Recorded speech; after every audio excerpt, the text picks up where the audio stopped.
வேண்டி வரும்.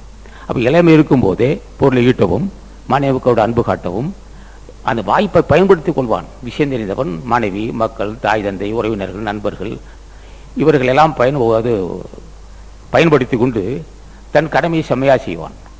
6 மணி அல்லது 6:30 மணிக்குள் பூஜையை முடித்துக் கொள்வான். பூஜையில் வேண்டிக் கொள்வது இதுதான்: வியாபாரம் நல்லபடி இருக்க வேண்டும், உலக நடைக்காக.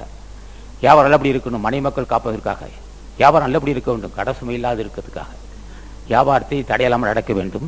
வருகின்ற வருவாயை என்னை சார்ந்தவர்கள் எனக்கும் என்னை சார்ந்தவர்களுக்கும் பகிர்ந்து கழித்து எஞ்சியதை விருந்து உபசரித்தலும் ஏழைகள் பசியாற்றுதலும் ஆகிய காரியம் செய்ய வேண்டும்.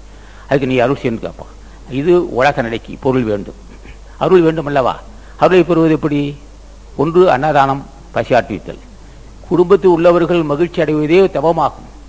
தன்னை சார்ந்த மனைவி, மக்கள், தாய், தந்தை, உடன் பிறந்தவர்கள், நண்பர்கள் இவர்களை மகிழ்ச்சி உண்டு பண்ணுவதே சிறப்பான அறிவாகும்.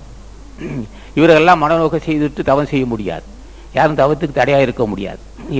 இவர்கள் மன மகிழும்படி செய்து பிறகு விருந்து உபசரிப்பது மற்ற ஏழை எளியவர்களுக்காக செய்வது. அது வீட்டு உள்ளவர்கள் மகிழ்ச்சி அடைய செய்கின்றவர் யார் செய்கிறார்களோ, மனைவி, மக்கள், தாய், தந்தை, உடன் பிறந்தவன், நண்பர்கள் இவர்கள் மகிழ்ச்சி அடைய வேண்டும் நினைப்பதே மிக மிக சிறப்பறிவாகும்.